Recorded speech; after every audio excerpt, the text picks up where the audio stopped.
¿Cómo les va? Buena jornada, bienvenidos. Vamos, arriba, comienza la semana, lo hacemos con energía, empezamos abordando asuntos de Venezuela.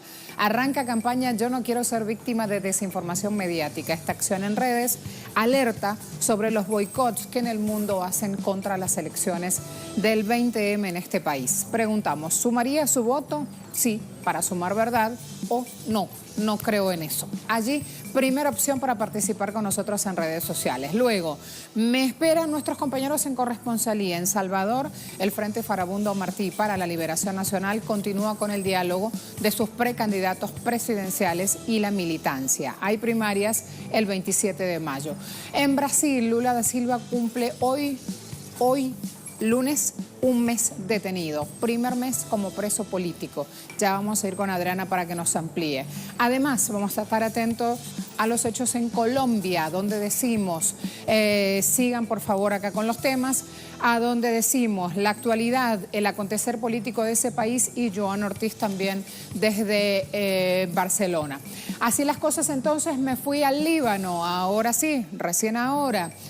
Baja participación electoral y el logro de Hezbollah, que ha obtenido cupos en el Parlamento, incluso en la capital Beirut, son datos clave en la elección parlamentaria de ese país. Le preguntamos qué resalta usted una vez que ya se dio el hecho. Se votó después de 9 años, faltó silencio electoral porque era tal la gente del caos, la cantidad de personas que estaban agolpadas, sobre todo en los grandes espacios, y allí ha habido denuncias de que se cortó este silencio electoral, que había algunos candidatos que todavía estaban aprovechando y haciendo campaña. Por eso pusimos ese punto. Y luego resaltaría el punto 3, comicios en tranquilidad, sin atentados, excepto pequeños incidentes según las autoridades. Allí planteado el panorama, vamos a empezar.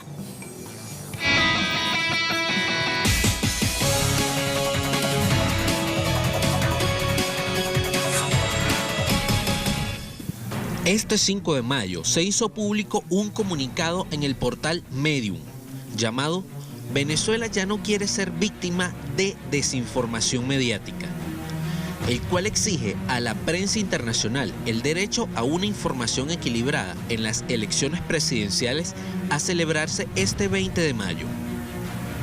El objetivo del comunicado, realizado por intelectuales de varios países, es recolectar 50.000 firmas para que las elecciones no sean boicoteadas por el brazo político y mediático de grupos de poder que a nivel nacional e internacional anuncian desde ya el desconocimiento de los resultados. Aunque el proceso electoral será supervisado por 2.000 observadores de los 5 continentes y organizaciones como la Unión Africana, el CARICOM y el Consejo de Expertos Electorales de Latinoamérica. Los venezolanos confían en su sistema electoral por ser el más transparente y eficaz del mundo y no dejarán de votar a pesar del constante asedio internacional que quieren colocar ante la opinión pública a Nicolás Maduro como el único candidato presidencial, así y legitimar el sistema democrático del país. Hispan TV de inmediato a esta hora. Vamos a empezar a sumar el portal y a llevar información porque ya hacemos también contacto clave con el invitado. Masivo simulacro electoral en Venezuela. Centros electorales ayer, a pesar de la lluvia en gran parte del país, estaban abiertos. Los votantes, los que quisieron, los que desearon, pudieron ir a conocer con anticipación cómo está desplegada esta papeleta electoral. Papeleta, una forma de decir, porque ya saben que es 100% automatizado este sistema electoral. La idea es consignar este voto justamente. La respuesta de la población fue masiva, por esto fue un simulacro electoral que puso en evidencia el interés de los ciudadanos para ir a votar, para salir a demostrar confianza en el sistema electoral. Cuando faltan apenas 15 días para estas elecciones, un poco menos. Así las cosas, el 20 estamos diciendo que es el día clave. Así las cosas, se va preparando entonces toda la marcha en cuanto a lo que llaman aquí cotillón electoral. Todo lo que se necesita para que ese día esté presto y afinado son escasos segundos los que tarda aquí un elector en votar. Cuba sí dice, Venezuela reitera llamado a acompañamiento internacional en comicios al participar en este simulacro el Consejo Nacional Electoral, el CNE, ha dado justamente esta información. Jorge Arreaza aseguraba que esta nación dará la bienvenida a todos y cada uno de los países u organismos internacionales interesados en certificar la transparencia y la legitimidad de los comicios. El titular de Exteriores dijo además: el país cuenta con una democracia sólida y estable donde el pueblo elige libremente a sus gobernantes. Acompañantes internacionales que van a estar entonces en las próximas elecciones y que hacen parte de este acuerdo de garantías electorales que se firmó en marzo. Allí los candidatos a la presidencia y los representantes de los partidos postulantes firmaron este acuerdo de garantías. Vamos a Xinshu, agencia china, rectora del Poder Electoral, destaca que 16 auditorías blindan elecciones en Venezuela. Están hablando de las declaraciones de Tibisay y Lucena. También Socorro Hernández se pronunciaba ayer detallando lo que pasó en la jornada del domingo con este simulacro electoral que pone el despliegue del sistema electoral con esta cantidad de auditorías que se hacen antes, después y durante la elección. Socorro Hernández declaró a la televisora del Estado venezolano que estas auditorías permiten blindar procesos comiciales. Así las cosas, avanzo con el siguiente portal. Vamos a ver allí, Prensa Latina, presidente de Venezuela lidera intención de voto rumbo a las elecciones. Están citando los datos o la estadística recabada por Interlaces, que es una empresa privada que ha hecho una encuesta, 1.580 entrevistas directas en hogares de toda la nación venezolana y que arrojan este dato. 68% de los ciudadanos confía hoy en el triunfo del presidente de la República y candidato a la reelección, cuando faltan menos de 2 semanas para este proceso comicial. 48% de los encuestados aseguró que va a respaldar en urnas al candidato por la reelección. 31% de la muestra estadística dio su preferencia por el aspirante opositor de Avanzada Progresista. Estamos allí entonces viendo algunos datos que ya en su momento, en cuanto surgió la encuesta de Interlaces, lo mostramos en nuestra pantalla. Avanzo entonces. Como ven, los mayores candidatos. Por un lado, la mayor intención de voto la tiene el presidente Maduro, candidato a la reelección, y le sigue Henry Falcón. Venezuela, yo no quiero ser víctima de desinformación mediática. ¿De qué se trata este trabajo en redes? En medio de este contexto político, nosotros, ciudadanos del mundo, dicen en la proclama quienes están al frente de esta tarea en redes, nosotros, ciudadanos del mundo, blancos de las grandes corporaciones de la comunicación transnacional, reivindicamos nuestro derecho a estar informados de manera plural, balanceada y honesta sobre los próximos acontecimientos en Venezuela. Nos oponemos al relato mediático único que pretende invisibilizar y estigmatizar la diversidad de opiniones y exigimos una información equilibrada que nos permita comprender la complejidad de la situación en Venezuela. Sigo con el texto porque ya le vamos a decir el lugar a donde tiene que ingresar para poder chequearlo. Nos negamos a ser víctimas de una operación de desinformación mediática, cuyo objetivo es crear en la opinión pública internacional condiciones para justificar acciones antidemocráticas contra el país caribeño. Amplíen, por favor, en ese portal mismo que estuvimos viéndolo, amplíen, por favor, para quedarse en la dirección.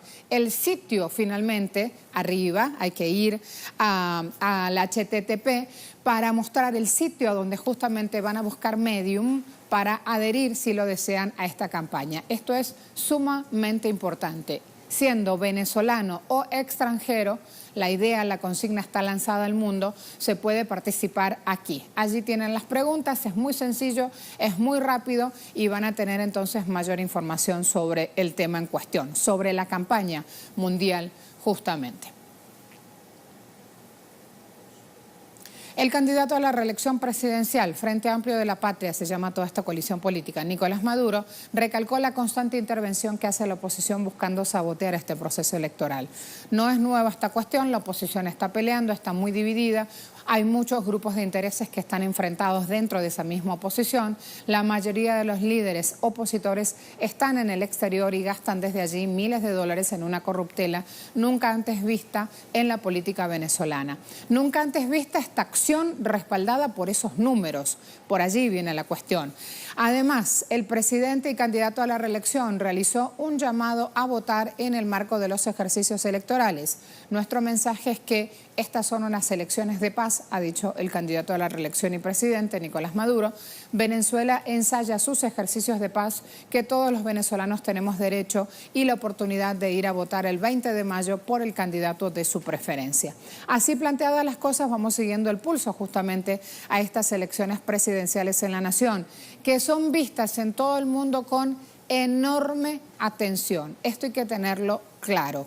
Esto hay que decirlo. Allí entonces la bienvenida a todos los acompañantes electorales y a todos los agentes de prensa que quieren cumplir con su tarea reportando ese día el 20M. Los venezolanos tenemos derecho y la oportunidad de ir a votar el 20 de mayo por el candidato de su preferencia, ha dicho Nicolás Maduro, y en esto ha sido muy claro. Aquí también hay una doble cuestión. Por un lado, el candidato de la reelección llamando a votar y por el otro lado, la gente de la oposición llamando a hacer lo contrario, llamando al boicot. Por eso decimos hay un pulso latente aquí y el mundo sigue ese pulso. Habló también Delcy Rodríguez, presidenta de la Asamblea Nacional Constituyente. Vamos a recalcar las palabras. Dentro de 200 años, el 20 de mayo del año 2018 será celebrado, dijo ella, como una victoria más antiimperialista de este pueblo. Una más acumulada en la larga historia de Venezuela, porque sabemos que el pueblo de Venezuela saldrá a votar para defender su paz y su soberanía. Así planteadas las cosas, así hemos empezado esta semana en Telesur. También hay declaraciones de Tibisay Lucena, que es la presidenta del Consejo Nacional Electoral, llamando al pueblo de Venezuela a votar, porque ha dicho, tenemos claro que a este pueblo le gusta votar, le gusta decidir, le gusta tomar las riendas del país a través del sufragio y por eso los simulacros cada vez son más concurridos. Hablaba mientras estaba dándose la jornada de ayer. Por eso, decía ella, el día de hoy domingo, los reportes que tenemos es que ha habido una gran afluencia en todo el país. Esa gran afluencia de venezolanos que se han ido justamente al simulacro a participar bajo la lluvia, en cualquier condición meteorológica, esperando o ayudando, contribuyendo a afinar procesos, habla del entusiasmo que por estos días se vive en Venezuela, donde hay campaña electoral. Señores, bienvenidos a Agenda Abierta. Si recién se suman, viene la pausa, ya regresamos. Vamos a ver, momento de hacer una vuelta rápida por las corresponsalías que han estado súper activas este fin de semana. Han pasado muchísimas cosas. Han visto en vivo y en directo desde Rusia Vladimir Putin asumiendo su cuarto mandato. Han visto también, jornada de ayer a la noche, cómo llegaba a Venezuela Mahmoud Abbas. El mundo hoy tiene noticias al frente, ni hablar de lo que pasa en Francia con Macron, etcétera, etcétera. Pero por una cuestión de tiempo, en nuestra agenda abierta nos vamos a ir a 4 países: Salvador, Brasil, Colombia y España. Doy la ruedita completa. ¿Por qué nos vamos a El Salvador? Porque el Frente Farabundo Martí para la Liberación Nacional está haciendo un diálogo. Precandidatos presidenciales y militantes están hablando porque se vienen las primarias del 27 de mayo. Y en esta cuestión de recabar votos implica salir a patear las calles. A ver qué surge. Ernesto. ¿Qué tal? Buenos días. Efectivamente, los precandidatos presidenciales del FMLN visitaron este fin de semana los departamentos de Morazán, La Unión, San Miguel y Usulután en el oriente del país. Esto como parte de la gira que realizan por los 14 departamentos del territorio nacional.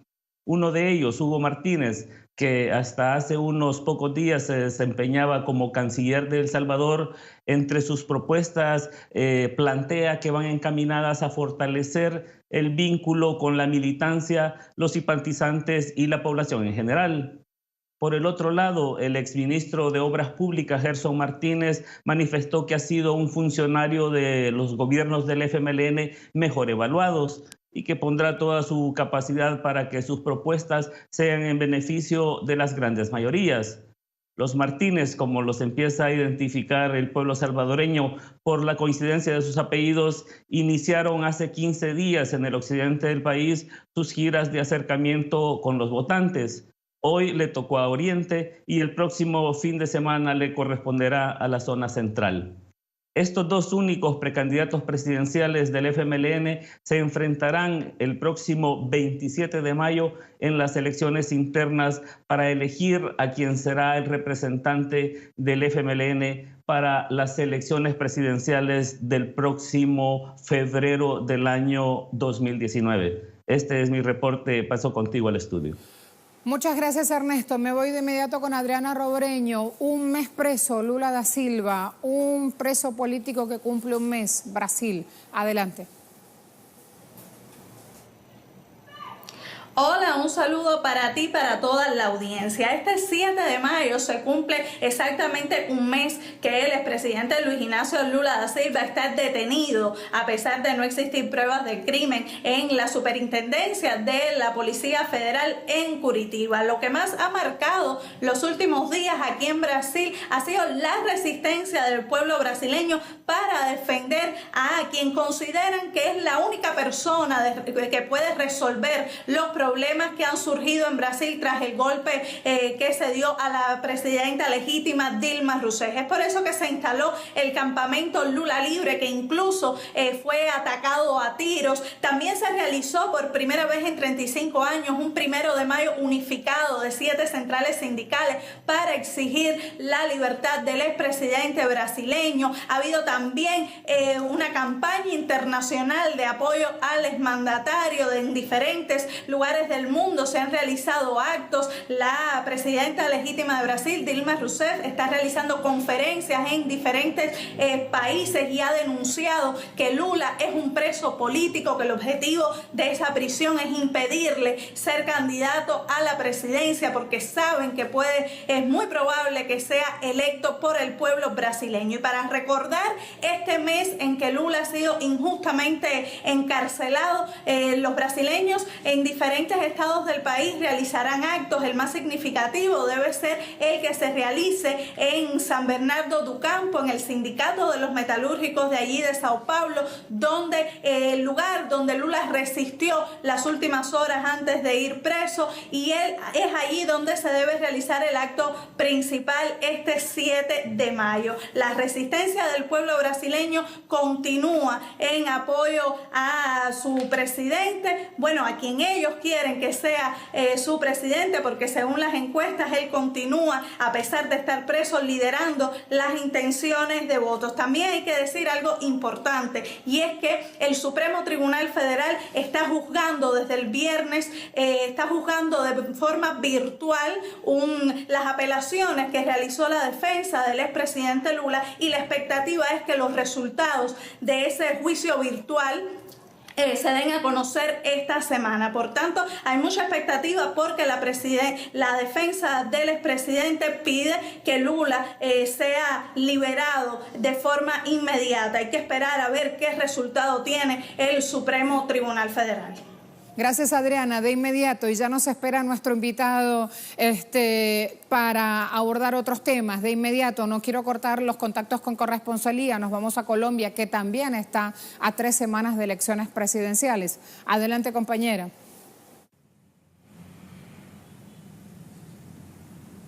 Faltan solo 20 días para que se realicen las elecciones presidenciales en Colombia y arrecian las campañas de los candidatos. Una contienda electoral que se quedó sin mujeres luego de que Vivian Morales anunciara su renuncia a la candidatura, pero además se adhiriera a la campaña electoral de Iván Duque por el Centro Democrático. Grandes escándalos en el espectro político en Colombia. Uno de ellos fue el anuncio o la denuncia que hizo el mercenario cubano Raúl Gutiérrez de un atentado que se estaría planificando en contra de la Embajada de Cuba, pero también en contra del jefe del partido político Fuerza Alternativa Revolucionaria del Común y del candidato Gustavo Petro. Recordemos que este candidato presidencial ya había sido víctima de un atentado en una de sus visitas durante su campaña de elecciones en la ciudad de Cúcuta. Pues bien, así el panorama político está en este momento en Colombia con 5 candidatos, Iván Duque y Gustavo Petro, que ya lo los mencionamos,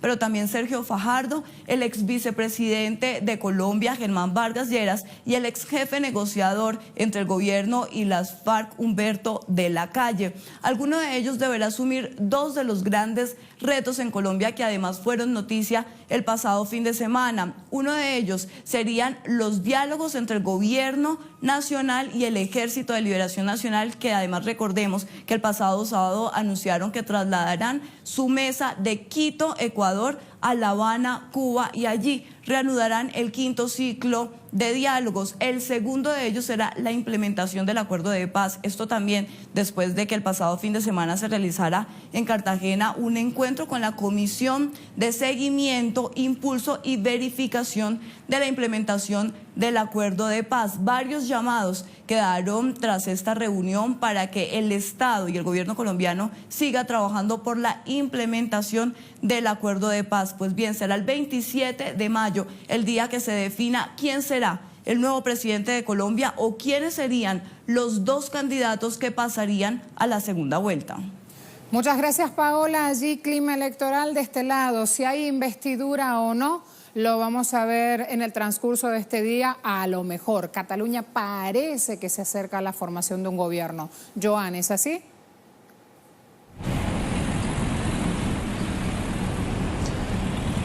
¿Qué tal? ¿Cómo estás? Saludos desde... Si te recapitulamos, vemos de dónde venimos, dónde estamos y qué es lo que está por venir. Venimos de una reforma de la ley de presidencia, que esto, pues traducido, significa que en el Parlamento se ha votado para que se pueda investir un candidato a la presidencia que no esté presente en la Cámara catalana. ¿Y cuál es este candidato?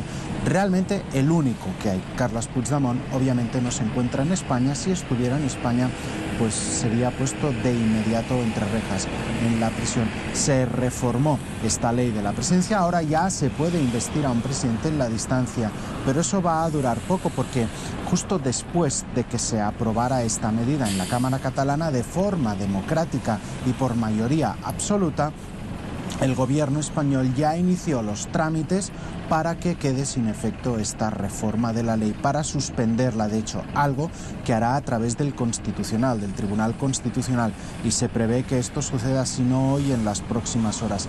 Este es el contexto. ¿Y por qué lo ha hecho esto la lista de Puigdemont sabiendo que quedaría suspendida la reforma de la ley? Para intentarlo una vez más, para insistir, para dejar claro que en Cataluña solo hay un candidato, es el candidato obtenido en las urnas, en las elecciones del pasado 21 de diciembre, es el que el independentismo quiere y es el que el gobierno español está impidiendo para que sea, pues eso, elegido presidente. Este es el contexto, pero hay un plan D. Y digo D porque te recuerdo, primero fue Puigdemont, al no poder se intentó con Jordi Sánchez, después con Jordi Turull. ¿Y cuál es la cuarta opción si fracasa de nuevo Puigdemont, que es lo más previsible? Pues ese plan D no está encima de la mesa todavía, o mejor dicho, está puesto el plan D encima de la mesa, pero se mantiene en la más absoluta incógnita. No sabemos quién será esa persona que pueda asumir la presidencia de la Generalitat en caso de que Puigdemont no lo haga. Y se pusieron una fecha a la lista de Puigdemont, que es el 14 de mayo. Para ese día quieren tener Puigdemont investido. Y si no es Puigdemont, pues ya tener, si no el 14, sí el 15, el nuevo presidente o presidenta de la Generalitat. Esta es la actualidad, lo que está sucediendo en estos momentos y lo que se especula que suceda. Pero ya sabes que en este proceso soberanista se han dado tantos giros de argumento que hasta que no se dé no podremos confirmarlo. Gracias a todos, compañeros. De inmediato dejamos corresponsalías, recordamos nuestra pregunta que tiene que ver hoy con las elecciones en Venezuela, que ya se vienen, que estamos dando cobertura. Arranca campaña mediática, yo no quiero ser víctima de desinformación mediática. Esta acción en redes está alertando sobre los boicots que en el mundo se hacen contra las elecciones del 20M aquí en Venezuela. Preguntamos, ¿sumaría su voto? Allí tienen, y fíjense ya, más de 100 votos. 81% dice sí para sumar verdad, 19% no creo en eso.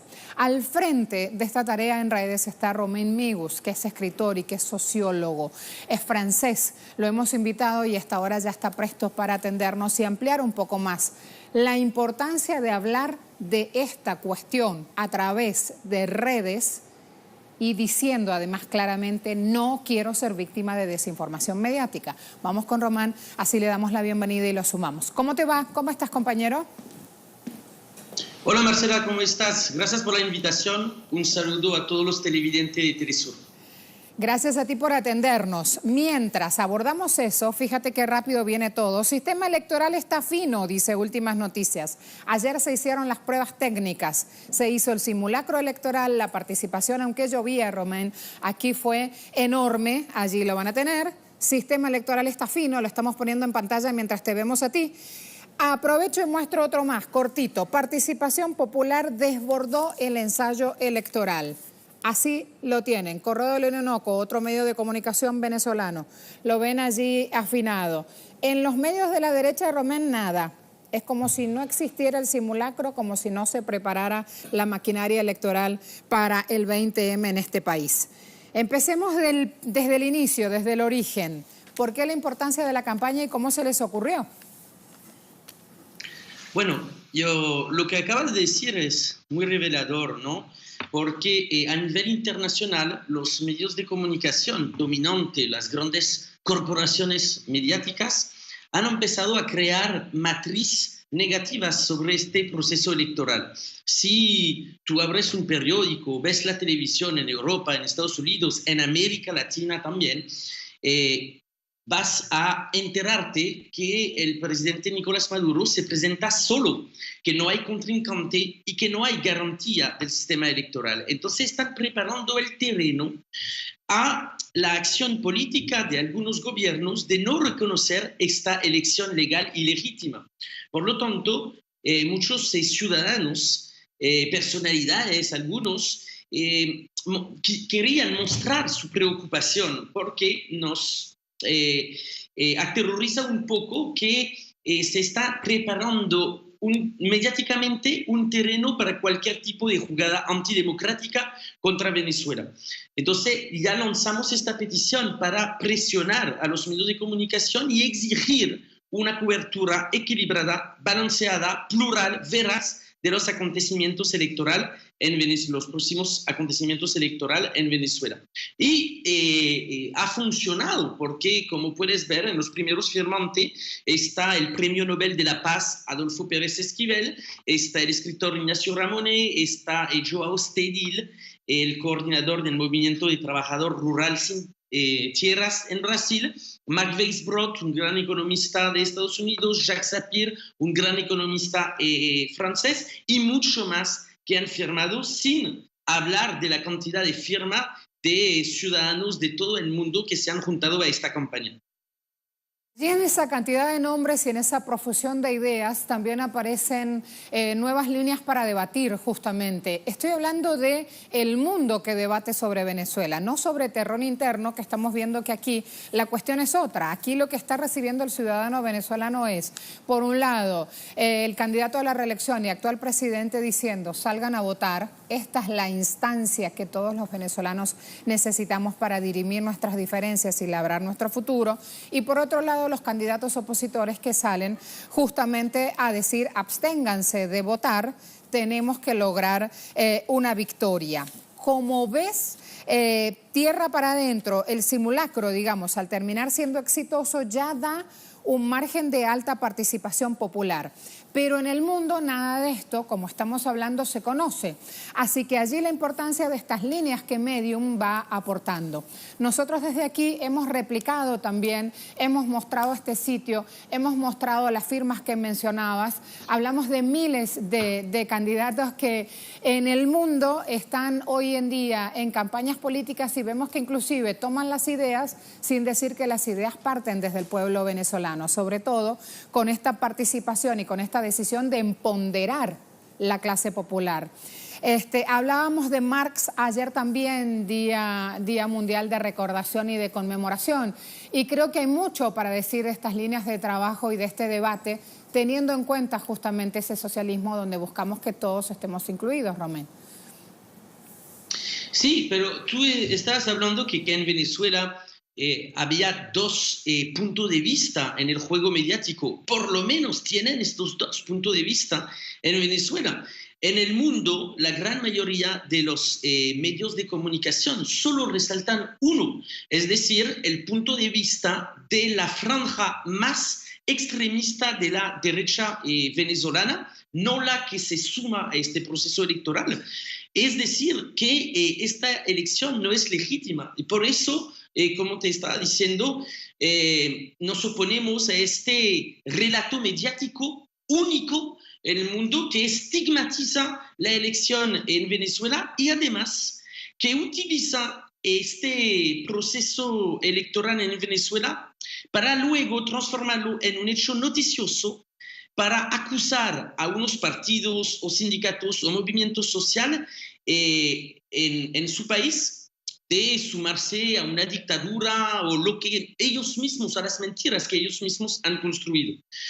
Yo creo también que es bueno resaltar que en muchos países gobernados por la derecha hay huelgas y movimientos sociales muy fuertes, como en Argentina, como en Francia, como en España, y el tema de Venezuela, construido por los medios de comunicación, es una manera para el poder de desviar la atención de los ciudadanos y ciudadanas de estos países y para los medios de comunicación no cubrir la ira y la fuerza social que se opone a estos gobiernos para desviar sobre un tema de política internacional. Entonces yo pido a todos los que nos escuchen de sumar su voto a nuestra campaña para rehusar de ser una víctima de desinformación mediática. Ustedes pueden ir en nuestra página web, mediumweb.info, escoger su idioma y ahí sumar su voto, que es muy importante para lograr un trabajo de presión ciudadana a estos medios de comunicación. Decirle que no nos vamos a sumar a la campaña política que están preparando. Mientras hablabas, ya desde aquí mostrábamos el proceso, la dirección, lo fácil y lo rápido que es participar y dar la visión justamente sobre esta cuestión que no solo para Venezuela es fundamental. Hacías ahí rapidito una comparativa y decías lo que está pasando en Argentina, en Francia.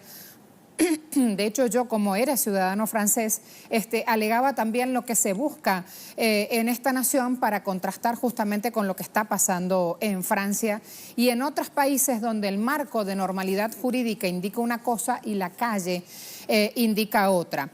Acá en la calle hay una encuesta que también dice que lo hace Interlaces, Romén, que es una encuestadora privada incluso. Interlaces hace un sondeo y dice 63% de los electores venezolanos está dispuesto a ir a votar. Primer dato. Y luego de eso, la mayoría de los encuestados, que son más de 1.000 familias que se han tomado como base estadística, le dan su voto, le dan intención de voto al candidato a la reelección Nicolás Maduro. Hablemos entonces, una vez que se dan las elecciones, lo que puede pasar si el resultado no es el que los buitres mediáticos quieren. Bueno, ninguno de los votos de los ciudadanos venezolanos y ciudadanas venezolanas le conviene a los buitres mediáticos, como los llaman, o a sus amos políticos y económicos.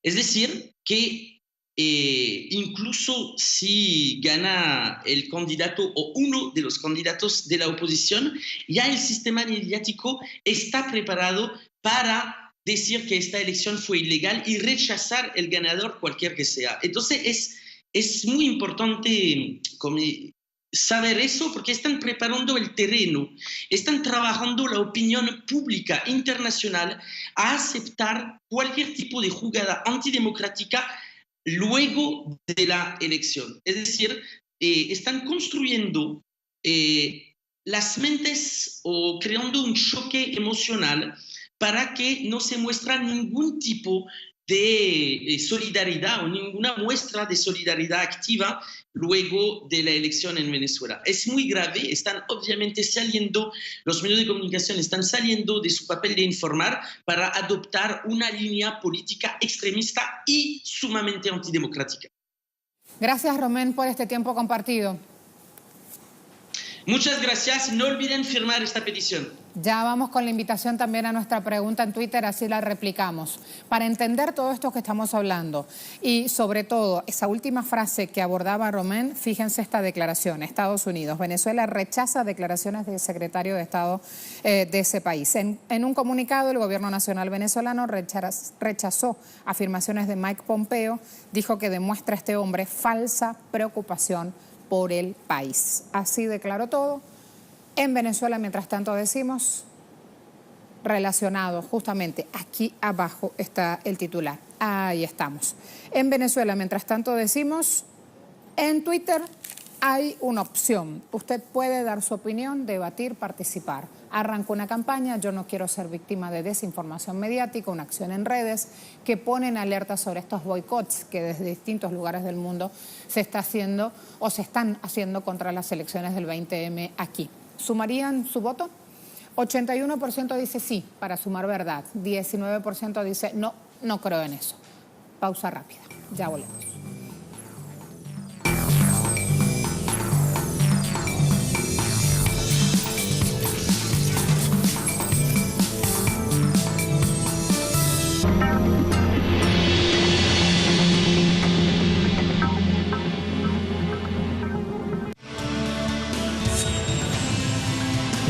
Plagado de desigualdades, abusos de poder e injusticias, la periodista estadounidense Abby Martin acompaña la lucha por los derechos fundamentales a nivel mundial.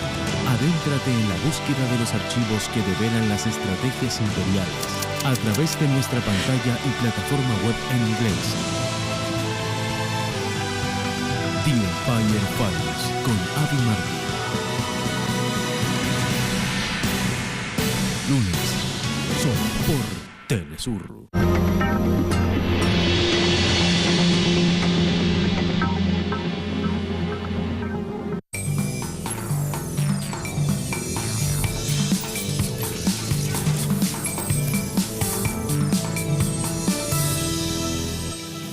Si viesen cómo está nuestro espacio de trabajo, prensa escrita, titulares, las noticias van llegando y a esta hora el mundo deportivo. Ayer se dio un clásico y estuvo un hombre siguiéndolo, me consta, de principio a fin. Hola. ¿Cómo estás? Marcela, ¿Todo buen bien? día. Claro que sí. Está con nosotros el especialista deportivo, Don Yuki. Gracias, Avance Marcela. nomás con el clásico, que lo que no sobra es tiempo.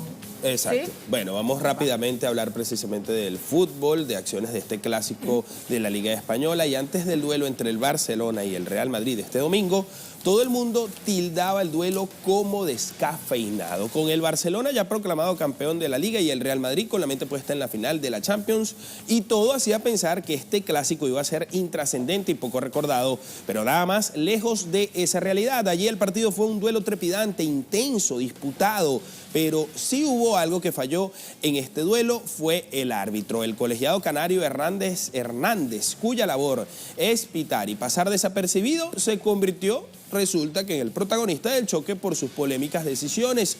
Un pésimo arbitraje que condicionó el empate a 2 goles final. El Barcelona se defendió para mantener la imbatibilidad a pesar de jugar toda la segunda parte con un jugador menos, con 10 hombres. Allí estaba el culé y los campeones de la Liga se adelantaron hasta en 2 ocasiones, pero el Real Madrid fue con un punto al lograr empatar en las 2 ocasiones y disponer del control del juego durante más tiempo. El uruguayo Luis Suárez y el argentino Lionel Messi para los locales marcaron, y por el otro lado Cristiano Ronaldo y Gareth Bale para los visitantes fueron los goleadores. Precisamente este último logró quitarse esa mala imagen de que no había logrado agenciar gol desde hace tiempo. Y fíjense, en este mismo juego, como se esperaba, el Real Madrid no le hizo el pasillo al Barcelona por ser el campeón antes del clásico. Zidane ya había dicho que no se iba a hacer y así sucedió. Solo hubo saludos antes del partido. Ahí precisamente ven a Gerard Piqué pidiendo que el staff le hiciera el pasillo. El equipo azulgrana, sin embargo, no quiso quedarse sin recibir el elogio, por supuesto, y había organizado un plan B. Se lo realizaron a sí mismos. Al acabar el encuentro hubo una pequeña pequeña celebración con el público. Gerard Piqué les dirigió unas palabras a los aficionados en el Camp Nou y después al cuerpo técnico, al que le dijo: como estamos en familia y no nos han querido hacer el pasillo, les pido a nuestro staff que nos lo haga. Los futbolistas, sonrientes y aplaudiendo, recibieron el pasillo de los miembros del cuerpo técnico del club del Barcelona en una imagen que va a quedar para el recuerdo y que resultó bastante extraña, con un estadio además ya semi vacío. Bien, ¿y qué te parece esto, Marcela? Que hayan pedido ellos su propio pasillo, ya que el Real Madrid no se lo quiso hacer. Lo que en este momento me quedó, esto por favor los niños. Mientras me aparecía en la cabeza pensaban los niños, que son muchos los que hasta ahora miran Agenda Abierta. No repitan esta palabra por favor, porque es grosería, porque es mala palabra. Pero lo que me quedó en mente es lo que supuestamente Messi en un momento en el entretiempo le dijo al árbitro: te estás cagando, te estás cagando, te estás cagando. Ajá, eso es lo que quedó allí y da la vuelta también hasta ahora, hablando justamente del arbitraje, ¿no? El arbitraje, muy criticado. Esto seguro va a traer revuelo, va a traer cola. Hay que ver qué va a pasar también con ese arbitraje. El propio Luis Suárez hablaba después, todos hablaban de eso. Gracias. Gracias, Debo Marcela. hacer pausa. Seguimos con otros temas al regreso.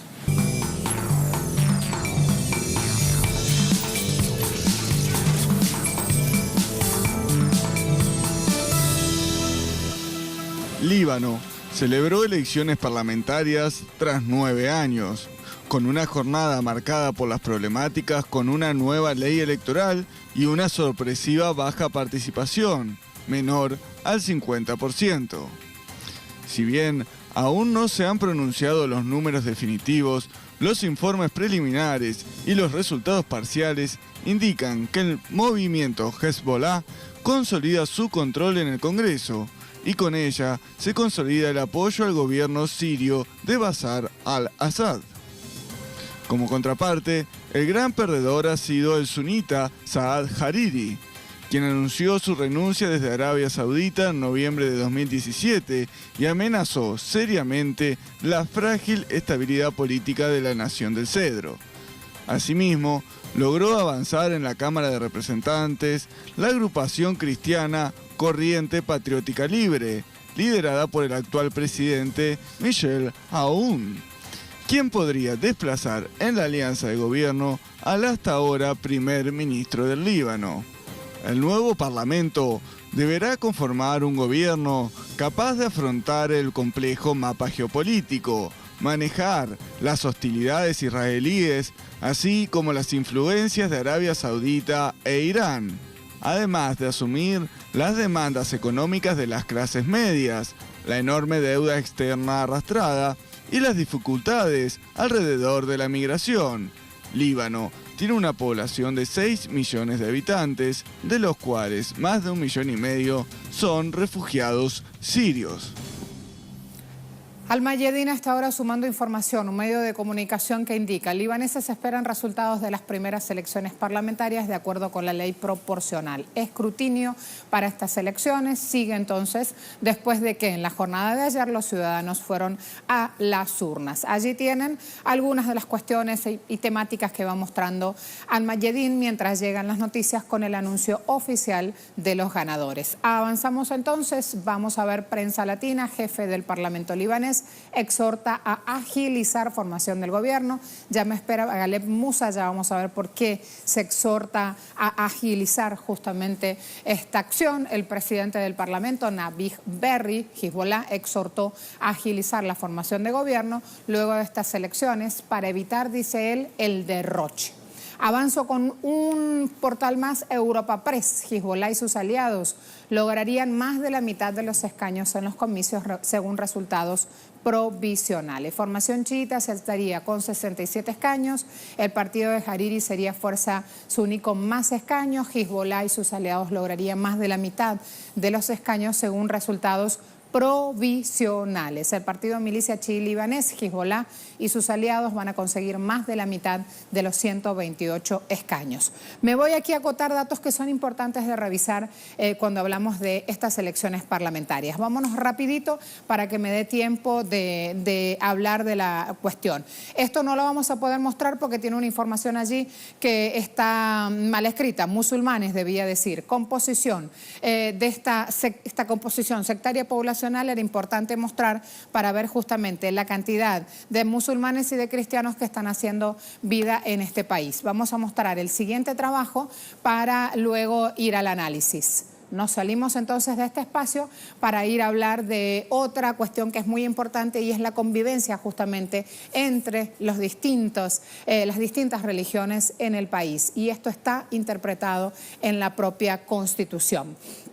Avanzamos, allí van a tener entonces composición del Parlamento, vean cómo cada uno de los representantes musulmanes, donde están suníes, chiíes, drusos y alauíes, tiene 64 escaños, los representantes cristianos, católicos, maronitas, ortodoxos y protestantes, igual número de escaños. Como esto no es algo que van a ver justamente con detalle en los medios hegemónicos, allí la importancia de mostrarlo.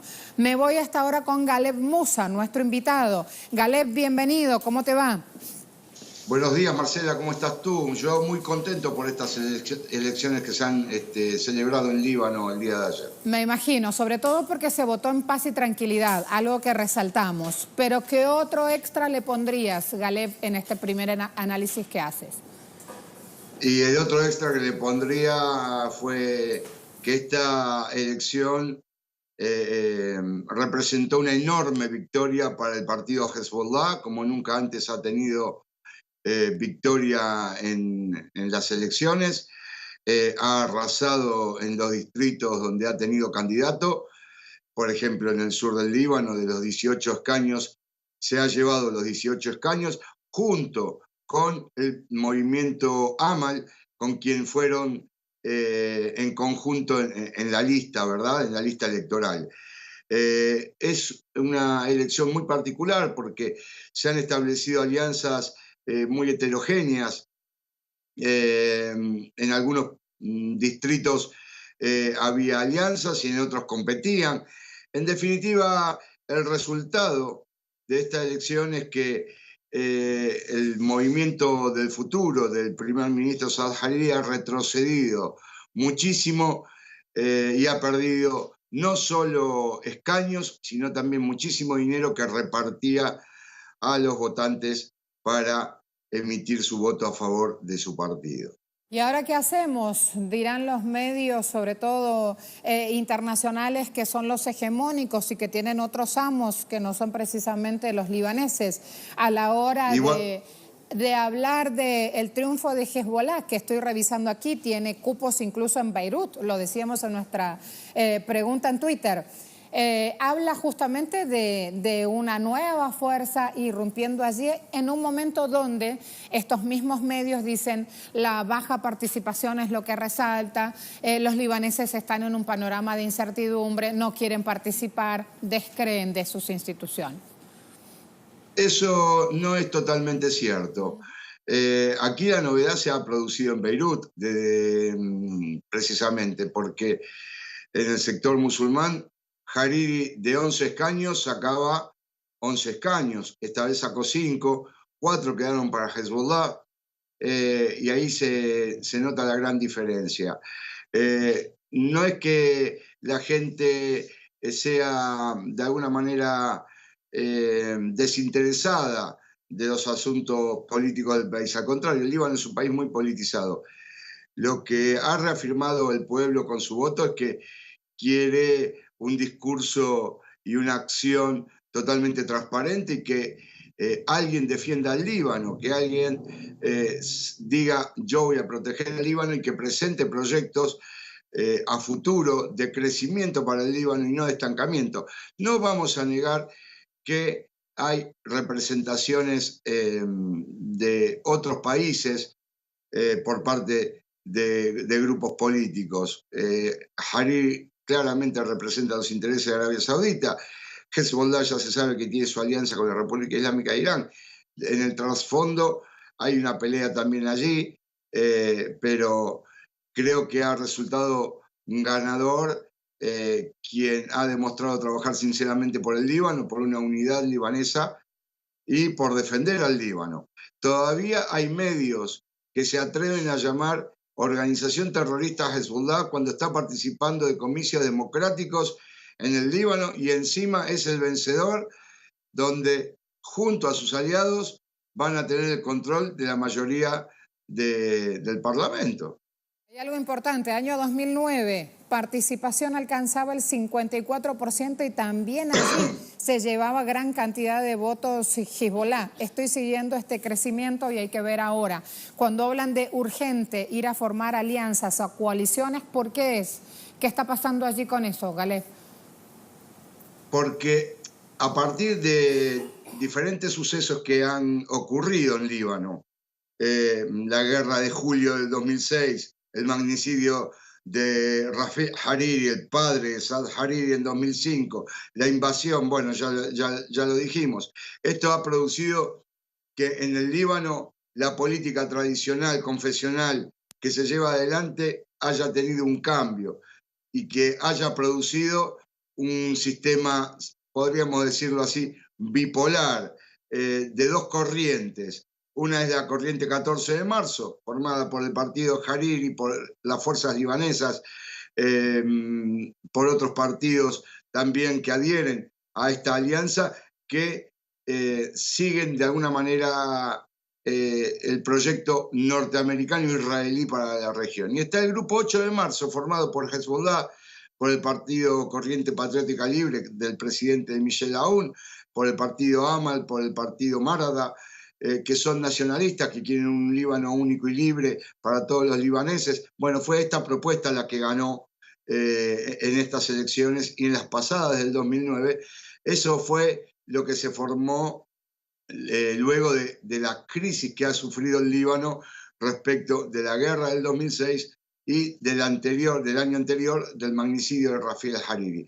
Hoy las cartas están echadas. Esto es una bofetada para los planes de Estados Unidos e Israel en la región, porque el pueblo libanés ha reafirmado su apoyo a la resistencia y obviamente por extensión a la actitud nacionalista de permanecer libres y autodeterminados en el creciente fértil.